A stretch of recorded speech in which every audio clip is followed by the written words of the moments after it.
What's the difference between ISP proxies and residential proxies? Which one is better and more cost-effective? Let's break it down for you. By the end of this, you'll know exactly which one suits your needs. What are ISP proxies? First, let's look at ISP proxies. These are remote servers that route your internet connection through their own IP addresses, effectively masking your original one. Here's the cool part. ISP proxies are registered with major internet service providers, like AT&T or Spectrum. So, when you visit a website, it makes you look like a regular user, even though it's all happening on a server sitting in a data center. The benefits? Speed and reliability. ISP IPs aren't tied to individual users' connections, so they're available whenever you need them, like a loyal sidekick. Plus, most providers offer dedicated IP options, meaning you can stick with the same IP for as long as you want. That's a big reason why so many people go for ISP proxies. Another bonus? They're super stealthy. Being tied to ISPs, they're less likely to get flagged or detected than your typical data center IPs. But ISP proxies aren't perfect. One downside is low subnet diversity.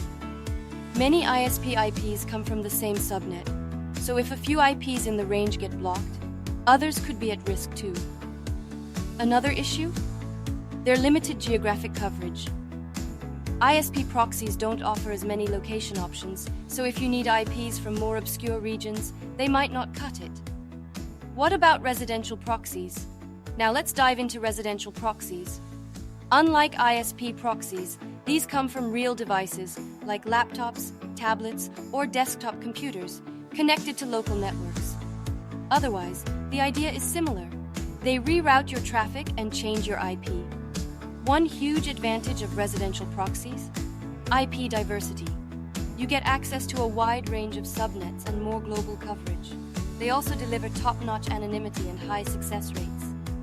Because they come from actual devices, residential proxies are nearly impossible to detect, ensuring smoother operations while steering clear of IP blocks. Of course, there's a catch. Residential proxies can be slower since they rely on real users' internet connections. Speed can vary depending on the provider and the quality of their resources.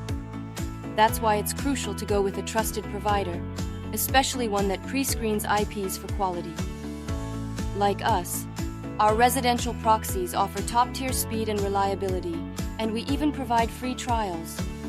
One thing to note, all residential proxies are rotating, meaning the IPs change automatically as you use them. So, if you need a static IP, residential proxies might not be the best choice. And if you ever hear someone mention static residential proxies, they're probably talking about ISP proxies. When should you use each? So, now that you know the pros and cons, when should you pick ISP proxies over residential ones, or vice versa?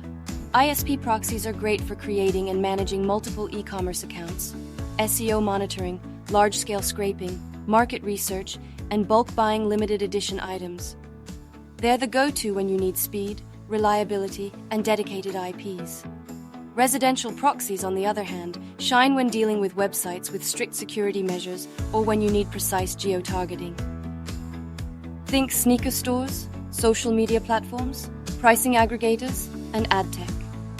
They're also excellent for accessing geo-restricted content, multi-account setups, and anonymous web scraping. Some use cases overlap, so price becomes a key factor.